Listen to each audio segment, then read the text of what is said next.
Now, on one of our top stories, as we've been reporting, Liz Truss has been confirmed as the new leader of the UK Conservative Party and will formally replace Boris Johnson as Prime Minister. For more analysis, joining us live is Ticky Fullerton, the editor-at-large at the Australian Business Review. Ticky, good to see you. Thank you for your time. I know that you interviewed Liz Truss a bit earlier this year. How did she strike you? What sort of Prime Minister do you expect she'll be? Well, I guess what strikes you about Liz Truss is her clarity. She knows what she wants. And she's all about tax cuts and going for growth. And she was pretty forthright when she was Foreign Secretary. Now, thank goodness, because I think everybody's just ready for, after 6 weeks or however many weeks it was of this race with Rishi Sunak, she has won, not as decisively as it was thought she would do, but never mind, she has won. She's in there and she's come in with this very strong, clear message: tax cuts, go for growth, and I'll deliver. But she has a few problems. She does, and there certainly has been some analysis that the top job in the UK is something of a poison chalice. We know Liz Truss has these challenges when it comes to the economy, to the energy crisis. I saw you writing today that how she handles the energy crisis will really seal her fate in terms of her prime ministership. What are her options? So, I mean, just to give viewers a sense of how serious this is, we've got rising prices here, and we've got an inflation that's supposed to peak at about 7.75% by the end of this year. In England, households have been told that the average household, their bills are going to go up £1,971 a year, pounds, mind you.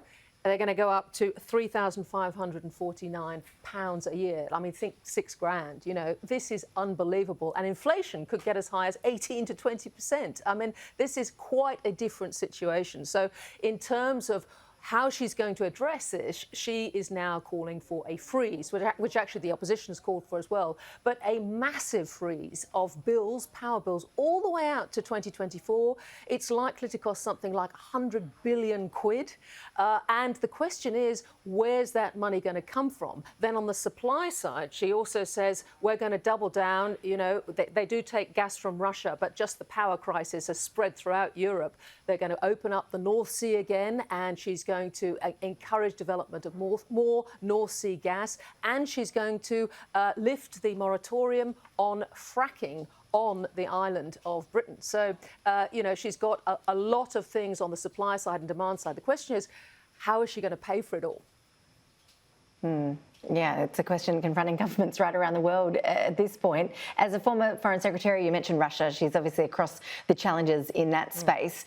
When you look at the Australian perspective, what sort of partner do you expect she'll be for us?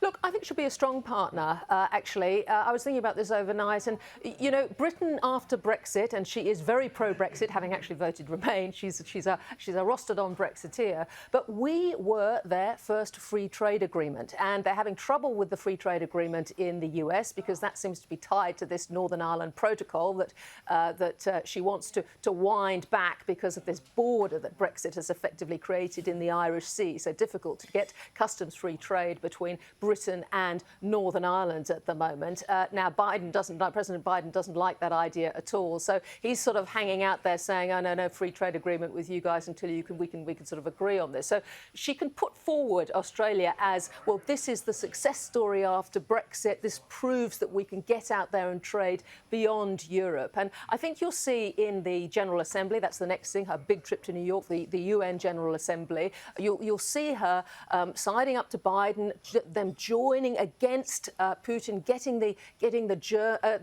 Germany and the European countries to stand fast against Putin, because there is a risk that they will blink on gas, and hopefully build there as well with America. But I think Australia, you know, stands in very good stead. She was a former Trade Secretary, and actually the current Trade Secretary, Anne-Marie Trevelyan, has just been out here in the last week as well. And when it comes to the more micro level, her own party, the Tories, as we know, have been seriously divided. They've just been such a mess in recent times. Is Liz Truss well placed, do you think, to heal those wounds, to bring them all back on the same page?